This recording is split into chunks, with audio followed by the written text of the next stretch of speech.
And now, in Alan's Archives presentation.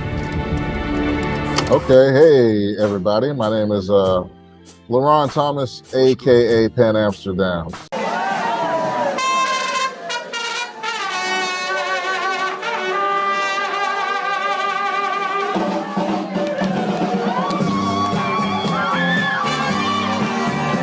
I'm from Houston, Texas originally, but I've been in New York for 25 years. So that's probably even older than some of my fans. But yeah, that's what's going on. How's it going? Going well, man. It's so good to see you. I love your music. I discovered you back in 2018. I do the hokey pokey. I turn myself around. That's what it's all about. Right foot in, left foot out, spider up the water spout. I was just completely captivated since the beginning. You're just completely original, and so I'm really glad that I'm doing this with you. Oh, thanks so much. Yeah, no, I'm glad to hear the original factors. It's good to hear that. Yeah. Right, let's go into some of those origins. So, there's a lot of New York in your music. Nursery rhymes with surgery. Can't tell if my accent is from Brooklyn or Jersey. Fake AF. But as you said, you're from Houston. I'm from the South too. I'm from Florida. Can you tell us about your Southern origins, how it impacted your music, and can you tell us about that transition from Houston to New York? Yeah, I mean, well, I guess what happened was I started playing trumpet when I was about 12 years old. I started playing with the cornet. And around that time, that was also the kind of golden era of hip hop as far as 90s. During that time, I was studying jazz. So it kind of felt like I was, a bit alienated from my peers. The way they dealt with me is like I had a drug habit or something, You listen to jazz? Once I started to get off into jazz a little more, I started being able to check out whatever they're checking out, the Tribe Called Quest, and I could show them, that's a Donald Byrd sample, things like that. I think what happened was I came to New York kind of under the jazz purist umbrella. You couldn't have told me that I was going to be singing and stuff like that, let alone rapping. No. And so when all that stuff started happening, I just kind of fell into myself and understood why. I deprived myself of my music in my time period for a while there in my preteens and teens to try and learn jazz and just learn a more, art that's more of an institute now. Right. And it's ironically, hip hop's more of an institute now, But I came to New York and I kind of had like a bit of a breakdown, if you will, man. I was working with a lot of people. I was working with Bilal. I went to school with Robert Glasper, high school and college, just kind of like these neo-soul type people. And we were actually the younger end of the neo-soul trend, because the bigger ones were Erykah Badu. Common was kind of a hip-hop, but neo-soul also rapper, if there's a such thing. I just kind of had a breakdown, man. I just realized that I had hit a glass ceiling with jazz. There was a certain type of discipline and mindset that you needed to have to be able to really complete your studies in that field. Something I didn't really want to do. Socially, it just kind of felt incestuous. Is the best way to put it. It was a lot of elitist and a lot of people trying to sound like people from the past. And then there was it seemed like Blue Note and other people were starting to let us in, but only as hip hop entities that happen to be jazz musicians. In other words, kind of like we understood like Roots with chops. You know what I'm saying? That kind of thing. They were letting that whole thing in. And I didn't really fit there either because I kind of grew up in the suburbs. So I was listening to, everything from Lightning Hopkins, but I would turn around and listen to Kurt Cobain or something in a second, And I just had no boundaries. I didn't know there really were boundaries like that, I used to laugh at them when I was younger. That's kind of what got me into jazz in the first place. I was just like, you might want to stick with that, you know what I mean? And not be so married and committed to this art form if it's not serving you the way you feel like it should be. It's bringing side. It wasn't the music doing this to me. It was just kind of the scene, the social scene that came with the music. Right. And just kind of started getting me a little dark. So I said, man, let me explore. Right. So that's what happened. Then Dirty Draws Volume 1 came out. And that was my Leron Thomas project. I had dirty draw, and sweaty bones. And with that came a mashing of all kinds of stuff, even artistically. you're an editor, right? So I used to do these shit edits that were like these mashups. You know, you can go on YouTube and see them, man. They're like horrible, man. But I personally like them. Oh, I love your retro. Like you get a bunch of retro footage from different Yeah, sources. yeah, Oh my yeah. God, bro! You use. I love Ralph Bakshi, and you use Heavy Traffic. Oh my God, I love that shit. I did, yeah. I so did. I almost didn't even want to use the clips with. I mean, I love you, Iggy, but I didn't want to use the clips with Iggy, even though I begged him to do it, because the Ralph Bakshi, footage was just so off the chain, and it went with the music so well, Yeah, right. But yeah, man. No, I was totally kind of irritated at that. The way that it cut in and cut out. Oh man, it looked real cheap, man. But but like 3 years later, I just put it out as I wanted it put out, Right. But man, you can't pass an Iggy Pop card up. You can't pass that card up when you have it. Right, you know what I'm saying? No way, man. Could you tell me more about the Iggy Pop relationship? I learned a little bit about porno making this record. And I learned what is a dirty Sanchez. So here it is, Dirty Sanchez.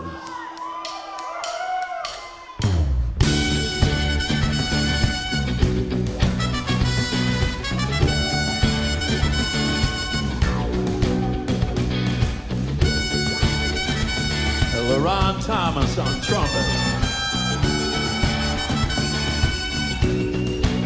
You featured on his album Free. He featured in your music and the whole BBC thing. Tell me about that. Yeah, so what happened was I ended up working with Iggy through a go-between we had, which was a very good friend of mine named Ben Ratliff. He's the former writer and critic for the New York Times. Really great guy and really knows his stuff.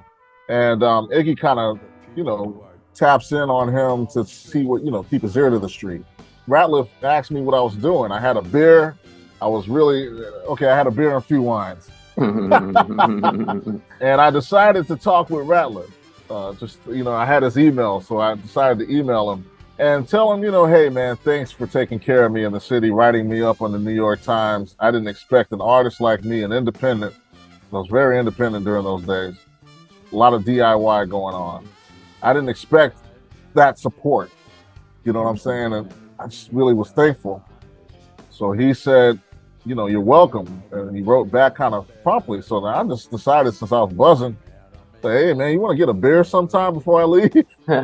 Nice. And he decided to do that. I kind of cried on his shoulder, something that you should not do with critics. You can't let them see you sweating. But I was drenching over this dude at that point. I was just, I didn't care. So he asked me, he kind of seemed like he kind of pushed that stuff aside and said, what kind of work are you working on? And I just kind of told him, I said, look, man, this guy gave me these beats. They sound real 90s. They sound real dated. But I kind of put a caricature to them, which is kind of how I see New York, or at that time, I really saw New York, kind of a caricature of itself, And he said, what do you call this caricature? I was like, I call him Pan Amsterdam. He said, can you send me some stuff? He sends it over to Iggy after he liked it. So he sent it to a bunch of people. He sent it to Bandcamp, a lot of people at Bandcamp. Bandcamp kicked it back, but then they started writing me up later, which is funny. But maybe they underwent different personnel. Who knows? Funny how that works. Yeah, it's funny how that works, right? Then after that, Iggy writes me, and it's my first message from Iggy Pop, and he's just like, hey, I like what you do. And he just goes, it interests me. Yeah, it interests him. So I was like, oh, okay, thank you, Very flattered, very flattered. So he decided to call me. After that, man, that's what man. We started collaborating and all kinds of stuff. We came to it at the same time. He was just like, hey, man, why don't you give me some of this stuff and see what I can do? I was like, yeah, actually, yeah. And that's how the Free album came out. From his new album, Free, with a little help from Leron Thomas. Give it up for Iggy Pop! You feel guilty.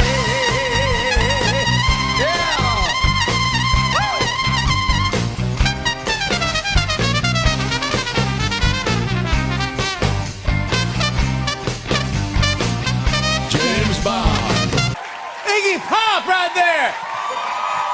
Free is out now. Nice. Yeah, and so then during that whole time, Iggy decided to work with me on my Pan Am stuff as well, and my Leron Thomas stuff, and that's how you have those collaborations as well. And how did the BBC Six radio tie into that? Whoa, that was a piece of his mind from Pan Amsterdam. It's called Blushes. Well, what happened is that, you know, Iggy's he's a DJ on BBC Six radio.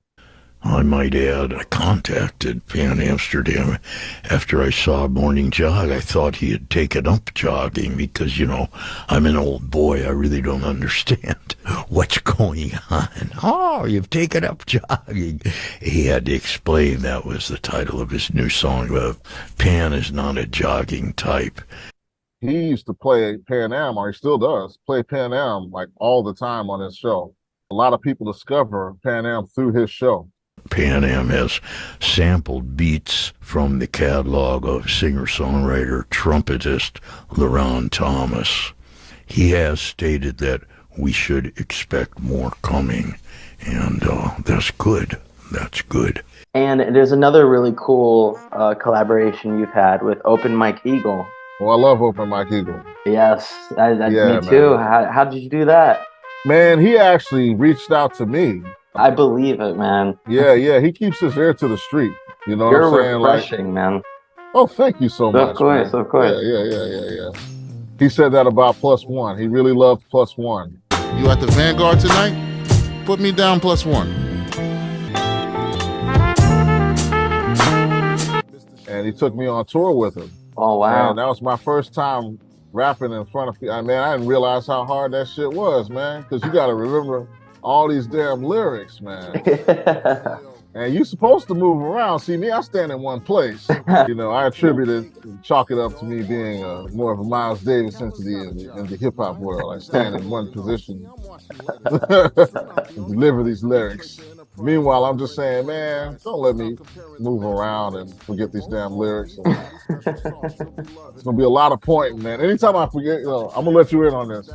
Anytime I screw up lyrics, you're gonna see me point at somebody and go, hey!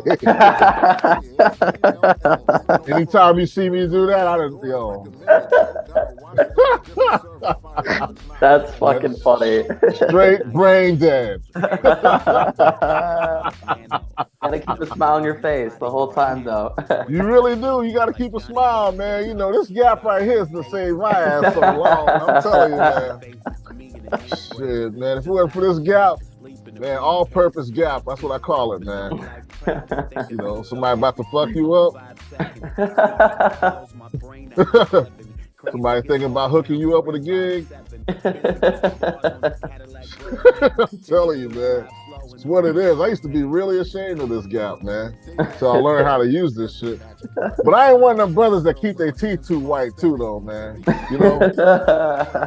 White ass teeth motherfuckers out here, man. Oh my God. We can go all day about the French, you know? But they can go all day about us too, you know? I mean, they love them. You American. You know, I'm like, oh shit, here we go. That's how you get those covers on Pan Am, most of them, you know? Oh, great. Those are my paintings and shit, yeah. Really? That's fantastic. I did not know that. Yeah. Dude, that's crazy because when I look at a pocket watch, the album cover, I'm like, that is so Pan Am. Like, whoever this Pan Am character he created, he found the perfect painting for it. No, that was you. Yeah, Damn. yeah, Nice. man. I did not know that. Oh yeah, man. Oh, Yeah, my friend sick. Angilbert Matoir is a great painter himself. Had a talk with me and he asked me, he's like, man, do you deal? I was like, I try to deal on the visual tip. Yeah, you know, been doing it since I was a kid, you know. He's like, show me what you got. We were supposed to do an art show together. And I think he saw the art pieces and he was like, oh, okay. Yeah, man, you really good. Good luck. In the beginning of your Pocket Watch album, you have the Pocket Watch monologue from Pulp Fiction that Christopher gives.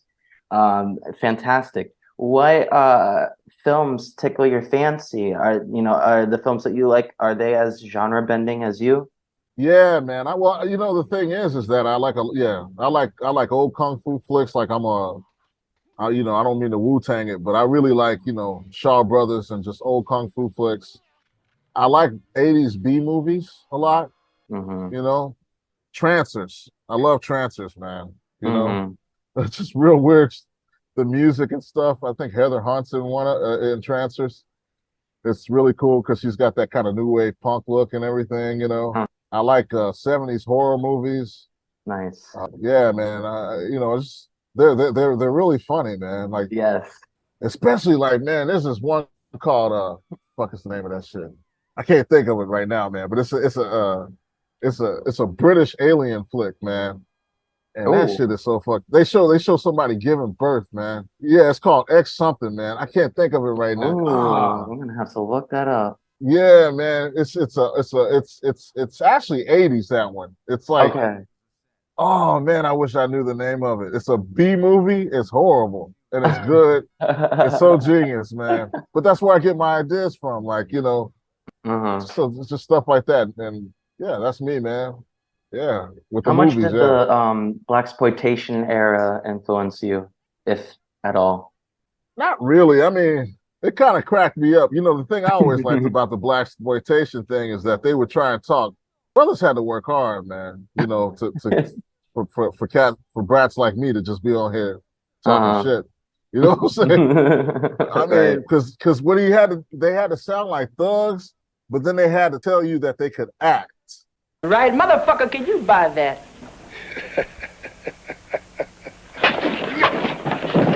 Nigga, next time you hear grown folks talking, shut the fuck up, here.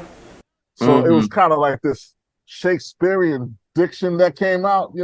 Yes. It's like, man, you better tell Fat Freddy Five he better have my motherfucking money, man. Jive turkey. It's got that cold kind of diction. Yeah. You're just a car thief. Like the acting, man. Love that shit. Fred Williamson is Boss Nigga. They call him boss nigga. Ever since studying jazz at 19, clearly you've branched off to other genres. Have you ever faced any scrutiny because of that? Oh yeah, from the jazz community and from other communities. Definitely face that. I mean, sometimes I remember George Clinton said it best. Sometimes you're too black for the white folks and too white for the black folks. For jazz, and then if you're playing jazz, man, you have your jazz purists that don't believe that you should have branched out and did what you did. They look at it as you selling out. I'm like, if I sold out, I would have made a lot of money already. You know what I'm saying? You can look at it as an attempt to sell out that just failed. Okay. I don't think that's what it was either, but that's a funny one. But I mean, yeah, you face that, man. You have to face that. I think that's important. If you're doing something right, man, you're going to face a lot of scrutiny from your peers and from strangers. And you just got to take that. A lot of times, man, people end up stealing your ideas, man. And they're on a better platform because they might have played the game well as far as kissing ass and everything else, and Yes. and they they see you, they want to act like you don't exist, and they end up taking all the kind of little things that make you special, using that for themselves. And you kind of have to not get bitter about that either, man, because you're doing a community service is what I look at it as. And if you just keep going, eventually, man, you'll be fine. I mean, that whole thing where trailblazers get it the worst, I don't believe all that shit. Like, I mean, yeah, they get it bad, but I mean, I think if you just keep going, you should be all right. So I tell myself.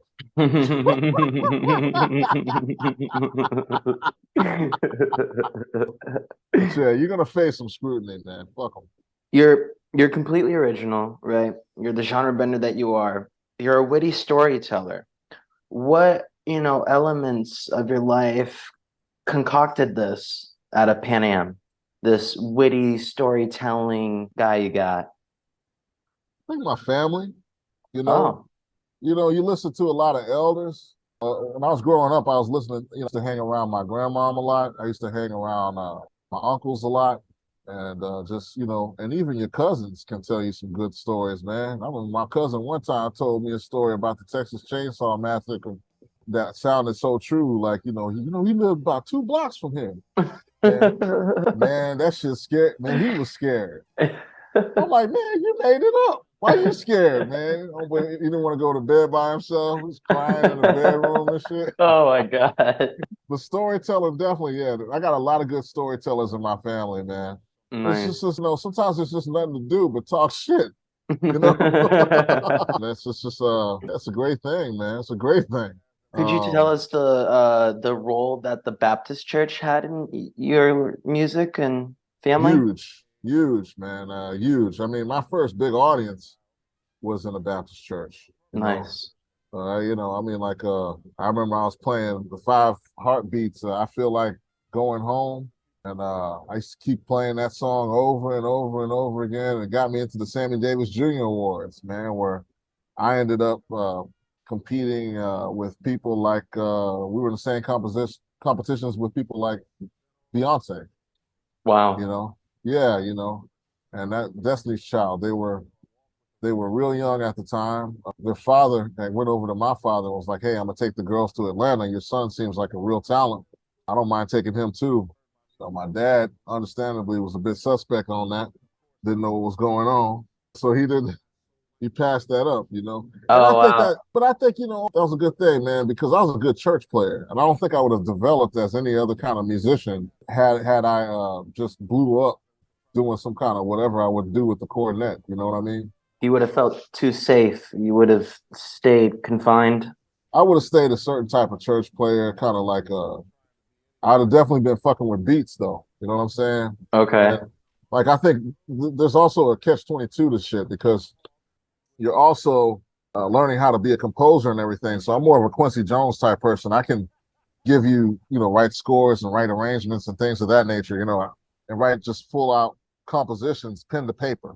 But I have a problem when it comes to learning the new technology and Pro Tools and Logic and Reason and Ableton and all that kind of stuff. Whereas there's nothing for other people to learn that stuff. I think I'm a part of that generation that went to arts high school, went to the music conservatory, and the year later they were teaching that shit after we graduated, Right. I mean, you know what, man? To my defense, man, when you black and you young, you feel like you got one shot. I mean, you're on a timetable, man. You're like, all right, man, I need a record deal by 21. I need this by this age. When you see none of that working for you, you start to lose it, man. That's when you become who you're going to be as an artist, really, if you stick with it. If you're an original and you're doing your own thing and you're black, they kind of want to put you in one category. I mean, they even had in the music industry called the urban music department. That's bullshit. God. They might as well just call it, you niggas stay right here.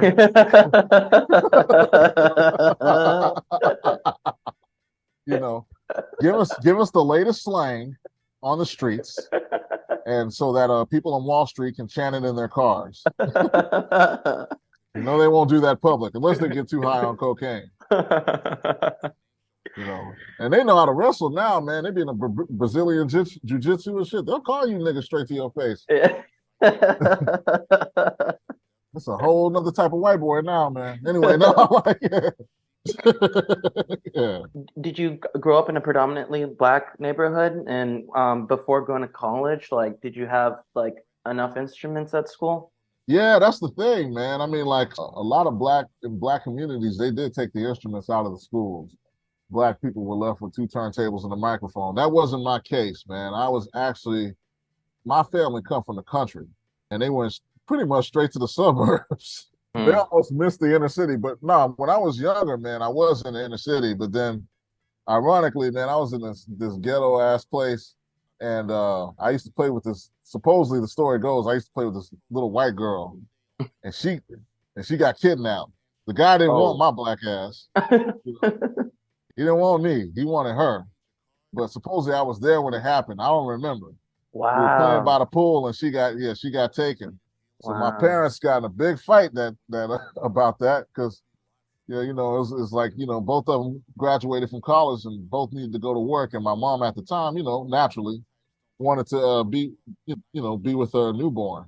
And even though at that time I believe I was about 1 or 2, I can't remember. No, 2 or 3. I don't know. Old enough where they left me by the pool and they knew I wasn't gonna do shit. I don't know. Wasn't gonna jump in there or nothing like that. Anyway, man. Bottom line is yeah. From there on, I was in the suburbs,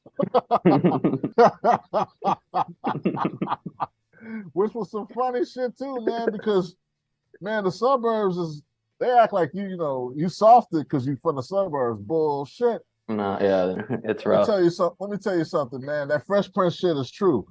Everybody crazy in the hood. If they didn't die and they weren't in jail, they were living with their aunties or somewhere in the suburbs. They go to the school and fuck us up, man. We would have to learn how to fight. Yeah. And then also them crazy white boys, man. Mm-hmm. They do shit out of sheer boredom. Mm-hmm. This is before, that's before the school shootings and things like that. They would, they would join gangs, black ones. They'd be the white boy in the black gang. And they would do anything. Like, who talks about that? Dave Chappelle. Man, you got plenty of comedians that talk about that. Yeah. You know what I'm saying? And it's true. It's very true. Yeah. I had a friend called Lance Walton. That fool showed up, man. I was in Jack in the Box, man, getting me some late night food, man. All of a sudden, a white boy come up to me. What's up, nigga? Man, I saw it was Lance, man. Act like I was appalled for like a split second. I was like, how you doing, man? What's good, Lance? Oh, shit. Like, get your crazy white ass away from me, man. Trying to give me a jumbo jacket, 2 tacos, motherfucker, and go on. You said on bandonthewall.org back in 2018, you said, jazz became more politics than music to my ear, right down to the solos I would hear. Can you explain that to my audience? Yeah, man. Jazz became more atonal and informative, not from the spirit, though. When you listen to players nowadays, a lot of jazz musicians, like I like to go to a lot of jazz clubs, and you hear them, they sound very informative. They know a lot of the language. They've definitely, because of YouTube and everything else, they've gotten a lot of, understanding now. But for them to really get to the core of what they want to say and how much what they mean, they have a lot of rock they need to chisel down into some kind of a sculpture that's their identity. Whereas we kind of had a reverse issue, us coming up. A lot of us didn't know a lot of the vocabulary, but definitely knew how important it was to be individual. Right. And I think I like that kind of better, man. I mean, like if you even listen, if you want to talk about black music, we always cut off from our history, because we got to keep going. And so with that, that's because of the social conditions that America puts on us as a people.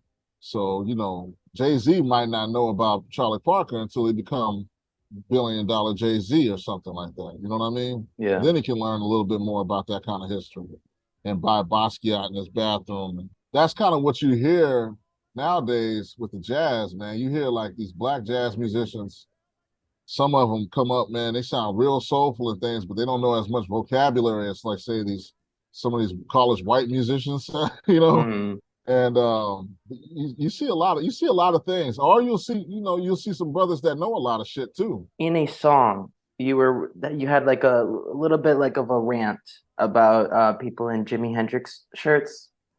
Oh yeah. If Jimi Hendrix was still alive, you'd be listening to Motown all day. Could you give us a little bit of that rant? I think I was kind of pissed off at the AfroPunk festival at the time because they wouldn't give me a gig. And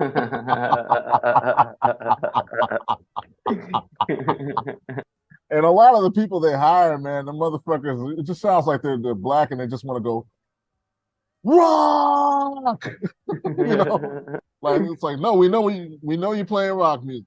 We know. We see your hairdo. Motherfucker, you are very photoshopped. We get it. I see the black lipstick. Damn, look at them piercings. Nigga, the tattoos. Oh man, can't tell if you're a woman or a man. Woo! Yeah, you the shit.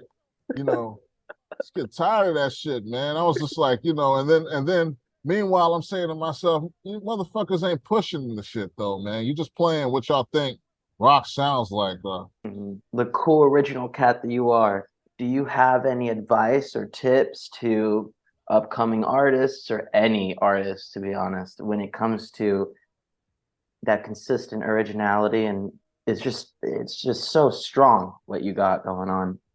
Thanks a lot, man. I mean, I would say to the younger artists coming up, this is going to sound cliche, but don't be afraid to be yourself. That's very hard to do. In other words, be honest to yourself if you feel like you can't do something. Try it anyway, and be ready for whatever kind of constructive or deconstructive criticism that comes your way. You know what I'm saying? And keep going. Don't stop. You might not feel like people need what you do, and you feel like you're the person that maybe your arch nemesis got more happening than you do or something like that, you know, which is the case for a lot of young cats, man. They got somebody that was doing a bit better than them, and the guy or girl takes all their ideas, you know. Don't worry about that. Just keep going and keep learning about yourself, because nobody stop you from being you unless you let them. That's really important. And also, I'd say, don't be afraid to try different things. Just don't be afraid to fail, man. You will get up, you know? That's what I gotta say on that, man. Yeah. That was beautiful. Thank you so much, Leron. Thank you very much. I thought it was quite beautiful myself. I thought it was beautiful myself. I appreciate it.